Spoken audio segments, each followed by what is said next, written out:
Assalamualaikum warahmatullahi wabarakatuh. Halo guys, selamat datang di Learning Journal Sofi. Baik, pada Learning Journal kali ini saya akan mengulas kembali apa yang telah dipresentasikan oleh pemakalah pada hari Rabu kemarin di kelas teknik produksi film dengan judul penulisan skenario dan manajemen proyek film. Jadi penulisan skenario menurut Sid Field dalam bukunya yang berjudul The Foundation of Screenwriting.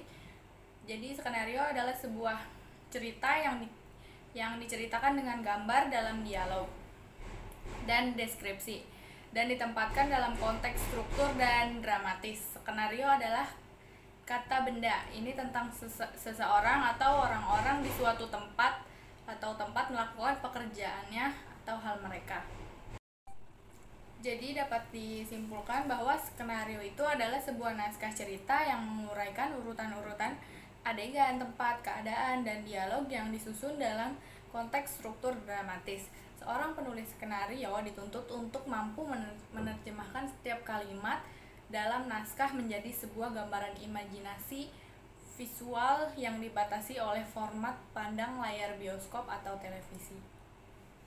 Baik, yang selanjutnya ada unsur-unsur dalam skenario. Yang pertama itu tema, yang kedua premis, yang ketiga sinopsis, yang keempat tokoh dan penokohan, yang kelima latar, yang keenam treatment, yang ketujuh full page screen, dan yang terakhir yang kedelapan naskah kolom atau rundown. Selanjutnya ada teknik penulisan skenario. Yang pertama itu inti cerita, yang kedua sinopsis, dan yang ketiga karakter, yang keempat plot, yang kelima ada outline, yang keenam scene, dan yang ketujuh itu action. Selanjutnya ada storyboard. Jadi storyboard adalah penyajian visual pertama dari cerita yang dibuat. Tujuan utama dari storyboard adalah untuk menjelaskan tentang alur narasi dari sebuah cerita.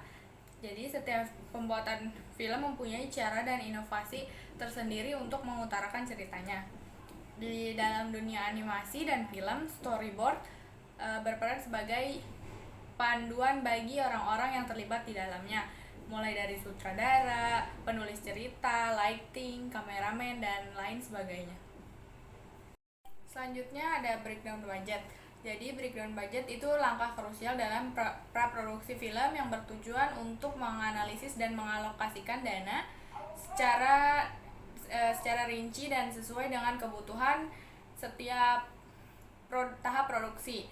Dengan perencanaan anggaran yang cermat, produser dan tim produksi dapat memastikan bahwa setiap elemen mendapatkan pendanaan yang memadai tanpa melampaui batas anggaran keseluruhan yang telah ditetapkan. Selanjutnya ada breakdown script. Jadi breakdown script adalah tindakan menganalisis naskah sebuah produksi film dan mengidentifikasi elemen-elemen yang menentukan dan relevan, dan juga mengelompokkannya ke dalam kategori-kategori. Sebagai contoh, semua peran yang berbicara dalam naskah diidentifikasi dan diberi kategori sebagai aktor. Yang terakhir yaitu ada sinopsis dari film Gundala. Jadi Gundala adalah film superhero Indonesia yang diadaptasi dari novel legendaris karya Hasmi. Film ini menceritakan tentang kisah Sancaka. Jadi Sancaka adalah seorang pemuda yang hidup di jalan dan harus berjuang bertahan untuk hidup.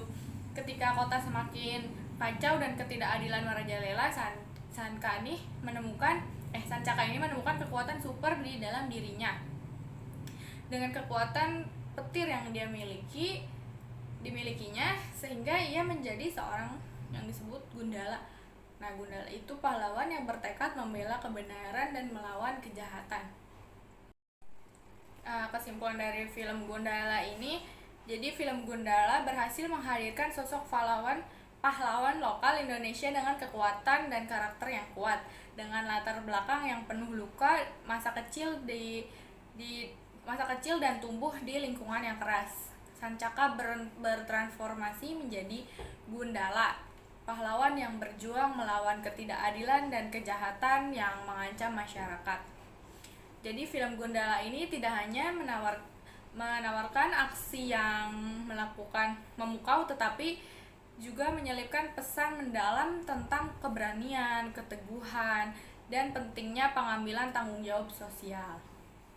Nah, Gundala ini mengajak penonton untuk merenungkan isu-isu sosial yang relevan serta menunjukkan bahwa setiap orang itu memiliki kekuatan untuk berbuat baik dan juga melawan ketidakadilan.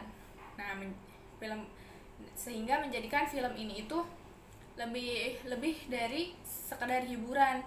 Jadi bukan sekedar hiburan, semata-mata sekedar hiburan, tetapi juga inspirasi untuk semua orang. Mungkin cukup sekian dari saya, kurang lebihnya mohon maaf. Hanya ini yang dapat saya sampaikan. Wassalamualaikum warahmatullahi wabarakatuh. Sampai berjumpa di Learning Journal selanjutnya.